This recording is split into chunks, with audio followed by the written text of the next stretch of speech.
After reading through page 76 and 77 on your own, I want to focus on the box at the bottom of page 77, the average rate of change, and you'll often see me abbreviate that AROC, is really the slope formula. It's the change in y's, f of b minus f of a, so the change in your y values over b minus a, the change or the difference in your x values. And that's just our slope formula. All right, the delta just means the subtraction or the difference. y2 minus y1, x2 minus x1. So our average rate of change is just fancy talk for slope. And we'll use the formula f of b minus f of a, which we used before. Remember, that was our net change divided by b minus a, and when you divide by the b minus a, you're finding average rate of change. All right, when you connect those 2 points on the curve, that's called the secant line. All right, the secant line, the slope of the secant line is your average rate of change. So on question number, example 1 on page 78, you want to find the average rate of change between the 2 points. So you're finding the slope of a secant line. So keep in mind our formula for this function f is f of b minus f of a divided by b minus a. And our b, remember, is our bigger x value. So in this case, our b is 5, our a is -1. So f of b, f of 5, minus f of -1 divided by 5 minus a -1. Right? The minus is part of the formula here, and you're sticking in the number -1. So f of 5 means go over to the x value on 5, and how high up do you have to go?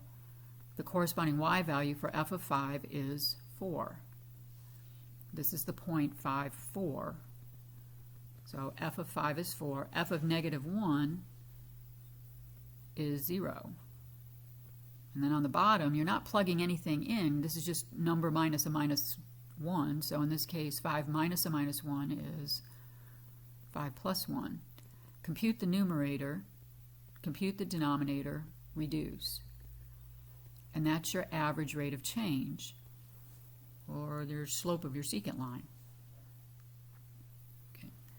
So in this next one, determine the average rate of change, but now you're just given t equals -4 to t equals 1 of h of t. All right, well, it's still the same formula, average rate of change, and you can call it f of b, or in this case, h of b minus h of a divided by b minus a. All right, b is the big number, a is the little one. So h of 1 minus h of -4 divided by b, which is 1, minus a -4. So off to the side, I need to figure out what is h of 1. All right, well, plug in your 1 into this function, -1 plus 3/2. Use a calculator, I don't care. Get a common denominator, I don't care. You just need to do the operation here. This comes out to be 1/2. So 1/2 minus, and now do the same for h of -4. So -4 plus 3/2. 4 plus 3/2. All right, well, 4 plus 3/2 turns into 11/2. Don't believe me? Use your calculator. Leave it as a fraction. Divided by 1 minus a minus 4, or 1 plus 4 is 5. Compute the numerator. You already have a common denominator, so just add the numerators, or in this case subtract. 1 minus 11 is negative 10 halves divided by 5, or negative 5 divided by 5 turns out to be negative 1.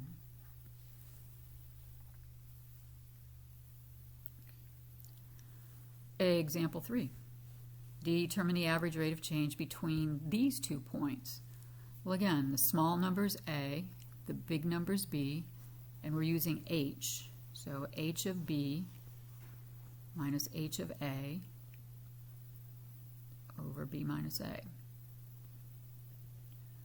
So H of 6 minus H of 3 divided by 6 minus 3. So again, off to the side. I'm not throwing everything into the formula. I'm doing most of this work off to the side. H of 6, figure that out. 2 times 6 squared minus 6. Pop it into your calculator and then compute it out. So you should come out with 66. Right. And then do H of 3. And when you pop it into your calculator, don't like help it out. Just type it in exactly as you see it. H of 3, again, I type in the 2 parenthesis 3 squared minus 6. All right. Come up with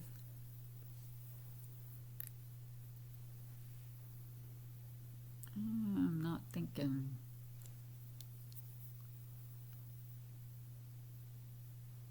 That should be a 3, my bad. All right, let's 18, yeah, that comes up 15. All right, then I go ahead and plug in my numbers here.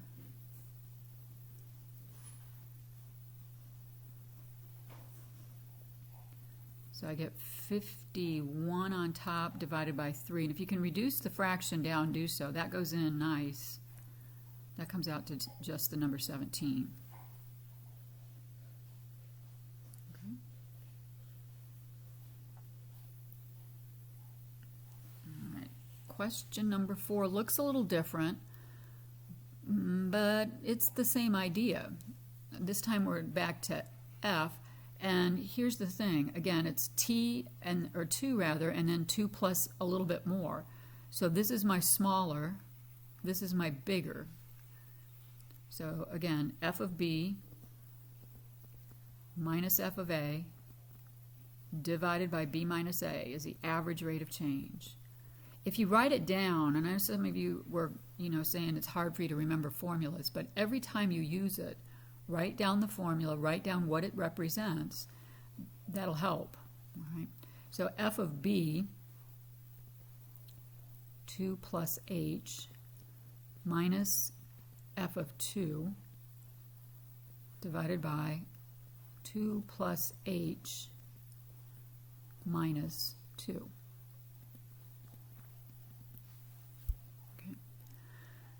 Okay. So the denominator works out pretty nice. 2 plus h minus 2. The 2's cancel. I'm left with just h. Okay. On the top, you need to, again, go off to the side and figure out what is f of 2 plus h.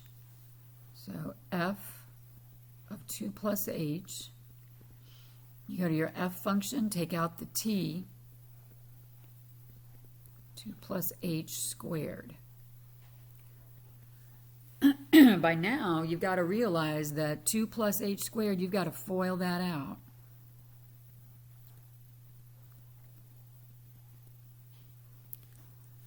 So we're going to FOIL, then times it by 5. So 2 times 2, 2 times h times 2, h times h. All right. You can distribute the 5 or you can combine like terms, either way. 20 plus 10h plus 10h plus 5h squareds. All right, so what do we end up with? 20 plus 20h plus 5h squared. While I'm at it, I might as well figure out what's f of 2, because I'm going to need that as well. So go back to your function, take out the t, put in the 2. This turns out to be 20. All right, so it's f of 2 plus h, so it's this whole thing.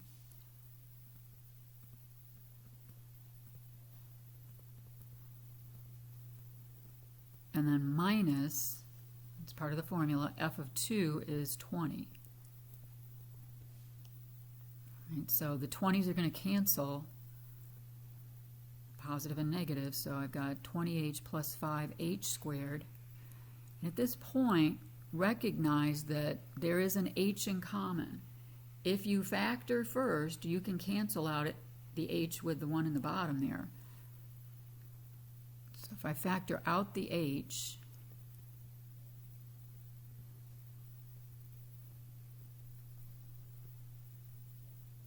those cancel and you're left with 20 plus 5h. And that's your final.